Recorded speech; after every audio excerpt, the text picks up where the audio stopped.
Hey guys, it's Brian here, and with me today we have John, the head of growth at Invert. Hey John, how's it going? Going good. Thanks for having me on. I'm excited. Yeah, for sure. It's been not too long since we last spoke, like maybe like 2 months. We keep in touch and stuff. And just so the audience knows, where are you based at? I live in upstate New York near a city called Utica. It's central New York, so it's pretty rural up here, kind of in the middle of nowhere, but uh, you know, through the miracle of remote work, I get to work in tech from here, which is pretty sweet. Yeah, for sure. Do you go down to, I guess, yeah, down to New York City very often? Every now and then we'll make it down there. My folks are down there, my sister's near there, so yeah, but we live a pretty you know, sort of like country life up here, which is nice. Yeah, that's awesome. I haven't been to Utica, but would love to visit one day. Come by. Absolutely. So for the audience, like what is Invert and what is your role there as head of growth? Cool. So, as head of growth, I mostly do marketing stuff and some sales stuff too. And we sell a data infrastructure product primarily to large pharmaceutical companies. Um, so, pharmaceutical companies will manufacture drugs using bioprocess, which is basically a fancy term for having a big vat that you grow cells in, the cells make stuff you want, and then you filter out that stuff that you want, which generates tons and tons of expensive, complicated data.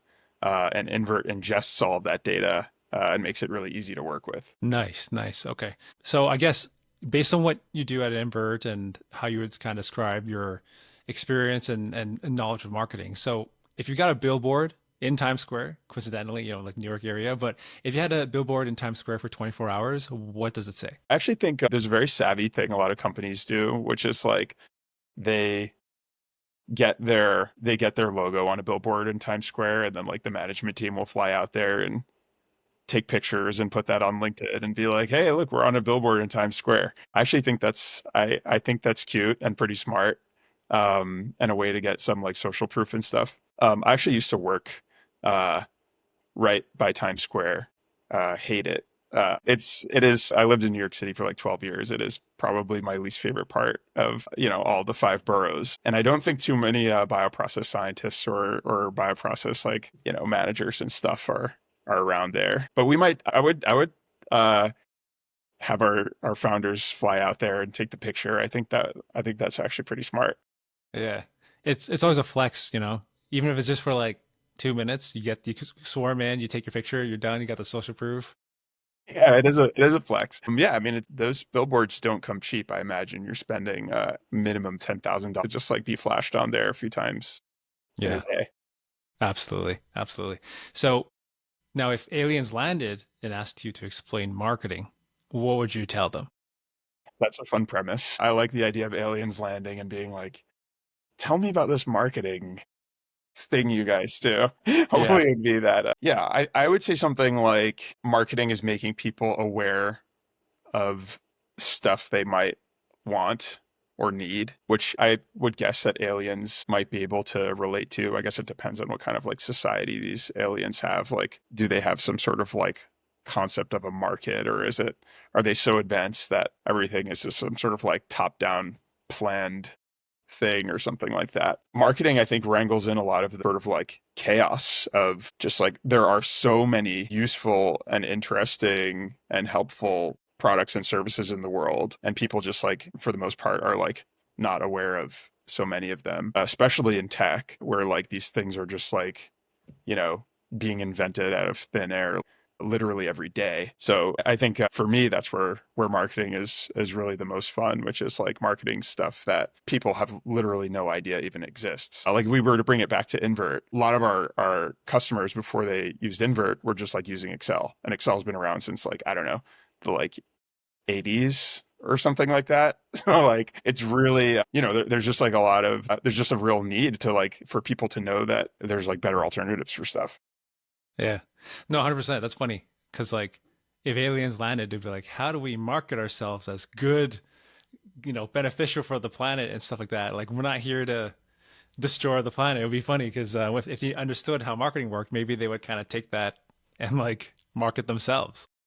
Yeah, I mean, I feel like they, you know, aliens landing, I'd be pretty fearful. I'd be really happy with a future where aliens landed and were like, we want to seem good and integrate and be helpful or something. I'd be a lot more worried about some kind of like, we're going to click a button and destroy the world to make our space superhighway kind of thing, Douglas Adams kind of future. Yeah, for sure. Me too. Me too. Yeah, so let's hope if that ever happens, it's they're good. They're good Yeah. beings. So, what is your favorite marketing channel and why? I feel like I kind of know the answer to this because we've talked about it before. But if for the audience, what's your kind of favorite marketing channel? Yeah, I think people who know me know I love cold email. There are a few reasons I love it, but probably the biggest one is that it's hard. And I actually think in a lot of cases that's a feature, not a bug. It can be really, really useful for validation. There are a lot of marketing channels where you can kind of like get a signal that makes you feel like you're onto something. And then you only find out later in the funnel that all of this like stuff that looks like people who are interested actually fizzles out and is not at all useful. But cold email is one of these like brutally hard channels, kind of like cold calling too, where if people are like actually giving you the time of day, talking to you, telling you about their problems and stuff like that, you can be pretty like damn sure you're onto something. And I just love it because at heart, I treat marketing like a scientist and like every marketing thing like an experiment. And you have such fine-tuned control over who you're emailing, what message you're telling them, and you can even provide a lot of value up front in an email if done well. Yeah, it's super interesting because people might not think of email as effective. They might think it's dead or it's really hard to land in the inbox. And even if it does land in the inbox, people might not really care about it because there gets so many in a day, right? So it's definitely one of the more underrated, depending on the market, of course, like what your service and product is, but definitely really effective for B2B, which is what you guys do. Yeah. Yeah. And all the things you're saying are valid. It is getting harder. And there's a lot of like technical considerations too to land in the inbox and stuff. So don't want to downplay any of that. But if you can get some email working, chances are you can get a lot of other things working too. Absolutely. Absolutely. So, what's one marketing strategy or tactic that's worked exceptionally well for you at Invert? The idea behind Invert Pizza is that we work with these specific teams called bioprocess teams. And we basically spun up a website and a marketing campaign that said, if you work with bioprocess data, we'll buy your team free pizza. And all you need to do is go on this website, put in your name, and we'll do a whole pizza party for you and all your colleagues. And it ended up working really well. I think there are a few reasons why it did. First of all, there's like some sensitivity toward like the life of a scientist, like a bioprocess scientist in particular. Working in the lab is like pretty hard work. You're like on your feet, moving around, dealing with all kinds of equipment, back at your desk, back in the lab. So you definitely work up an appetite, and like the sort of like having lunch together is like a kind of sacred time of day when everybody can like actually get together, take a quick breather, that kind of thing. It's different from a lot of like more passive office environments where maybe you're sitting in like a cubicle or something like that and you're just kind of like chatting throughout the day or something, but you're kind of stuck there. And something that really was powerful about it too was whenever we would throw these pizza parties, like everybody it would actually be like a conversation starter about Invert. Like, hey, Jim, like, where the hell's all this pizza from? Oh, these Invert guys bought it for us. And, what do? They do this thing so we don't have to like spend all day in Excel, like getting all our data. Hey, that sounds pretty useful. So it's like we got a lot of these sort of like organic conversations started between people on these bioprocess teams, which is important because there's a ton of specialization uh, on these teams. So it is important for people in different like parts of the business to like talk to each other. 100%. Yeah, I guess people forget that scientists are on their feet all day. And, I've done labs when back in school, but like to do that on a daily basis, definitely very tiring. And yeah, having the ability to have pizza, like who doesn't like pizza, right? So it's a great conversation starter. Yeah, pizza's a crowd pleaser. Yeah, 100%. So how effective was that? Like it worked well, but like how, like in terms of leads, in terms of like effectiveness, like do you recommend other people to do something similar?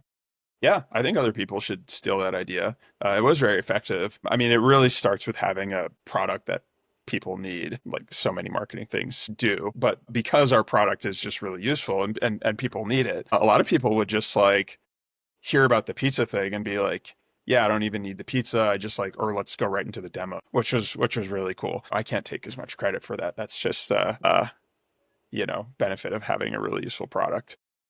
Yeah, that's so outside of the box. I love it. It was fun. Yeah, and pizzas come in boxes too. So, Yeah, no, that's that the, was my. I actually have some previous experience with pizza boxes for one of my startups. I ran an art marketplace for a number of years, and we shipped all of our art in pizza boxes. wow. Okay, so it's pizza's a recurring theme with you, Yeah. John. So I'll keep that in mind. No, that's awesome. That's awesome. What's a common marketing mistake that you see marketers or marketing teams make, and how can they kind of avoid those mistakes? I think a big one is sort of related to the cold email stuff, is just like generic spray and pray outbound. That one is like, to your earlier point, getting penalized like more and more. You can't just like go through a list, send all these people like a generic message and like expect good results anymore. That might have worked like, 5 or 10 years ago, but like not so much anymore. And really, it's just like a missed opportunity because you can learn so much about your leads or your prospects just from like stuff that's available online. And sort of a related mistake is like when you send outbound that is like about you and you're like, or about us, if we were like, hey, we're Invert. Invert does this, Invert does that. Invert has these impressive customers. Invert has these cool features. It's like, yeah, okay, you just kind of like bash down the door of my inbox and like hit me with an ad. It's so much more compelling when you talk about what you know about the email recipient. Hey, I assume you have this specific problem. I see you have this particular initiative. It looks like you use this hardware and software, and you might have these like known issues. That's the kind of, people are much more interested in reading stuff about themselves than about your company generally. Yeah, 100%. I think a lot of people who view sales that way as well, it's just they take value instead of give. It's like you don't even like you can't expect the random stranger just to be like, you just sound like a door-to-door salesman, right? You don't know anything about me. You're already expecting me to kind of dive right in and be interested in your product. Like, of course not. Oh yeah. Yeah. I mean, I love our sales team, and in general, like the best salespeople are extremely empathetic. Yeah, definitely not selfish. Um, what's one marketing tool you can't live without? And then on the flip side, what do you think is one is overhyped? I'm like one of my colleagues used to call me the tools guy. I'm definitely a nerd on like marketing tools. I love a lot of different ones. Probably my favorite product in general, marketing product, but also just like a general product, is Cursor.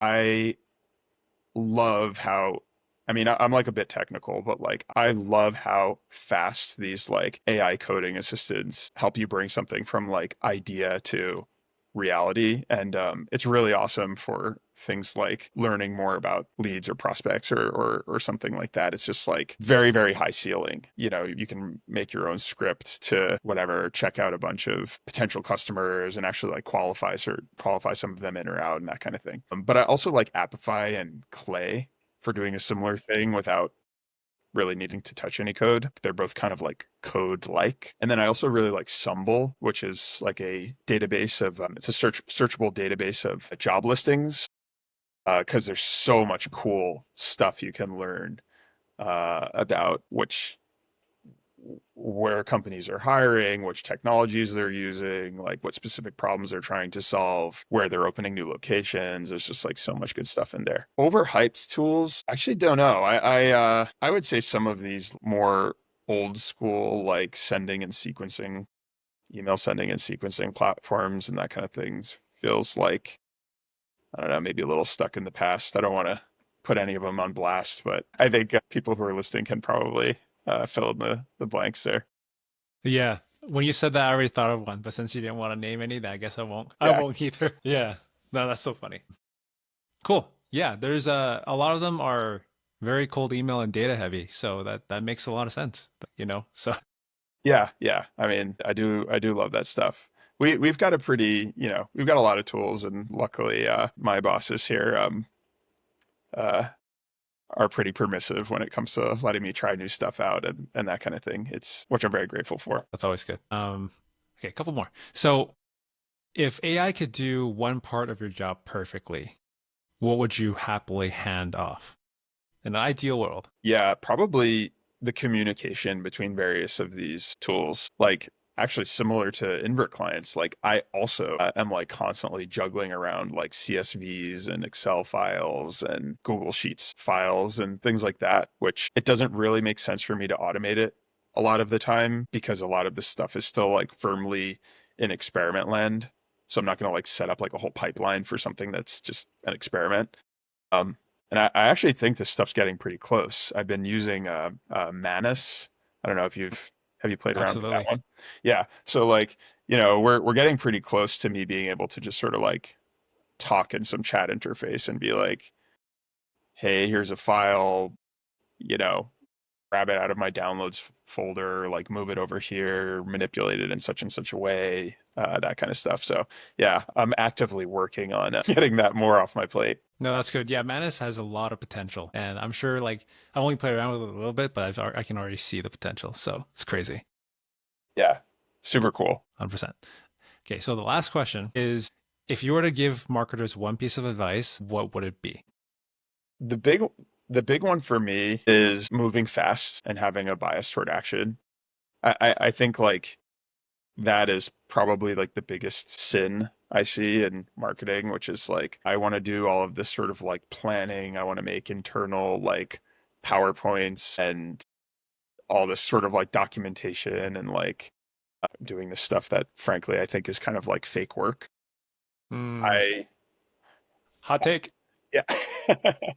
Yeah. I mean, I really just think like, if you just start trying stuff and iterate quickly and measure things, you're a lot more likely to end up in the promised land than just sort of like closing yourself off in a room, writing some documents. And that's sort of like, I think that's true of like a lot of disciplines, but in marketing in particular, like we're spoiled. I mean, it's so you can measure so much stuff. You can like get feedback almost instantaneously on like so many different channels. So to me, that's the biggest missed opportunity if people aren't doing more. Yeah, for sure. I think we all try to be perfectionists, and the least perfect that we can be, the less perfect we can be, the better. Because it's interesting how you mention your method, and it sounds like a scientist, but I think that's just how you look at marketing as a whole, anyways. So it's just, yeah, Yeah, 100% agree. yeah. Being a perfectionist is like, I mean, that's totally the right thing to be thinking about too, because like, marketers are expected to have good judgment and have taste, and like, it's very easy to just like follow that thread and be like, I've got to be perfect. But yeah, perfect is slow and maybe not even like a goal that can ever be achieved. So you can get pretty damn near perfect by just like failing over and over again, but getting a little better every time. Awesome. Okay, so let's conclude with this. What's the best way for people to reach you and connect with you? You can shoot me a request on LinkedIn. Always down for that. You can go to my website, johnsillings.com. I've got my email on there. I occasionally write something on there. Yeah, those would be the best. Awesome. I'll definitely link it and put it in the description or around the videos and stuff. But it was a pleasure chatting with you, John. Thanks for being on the show. Thanks for having me on. I'm excited. Awesome. And thank you guys for watching and listening, and I'll see you in the next one. See you guys.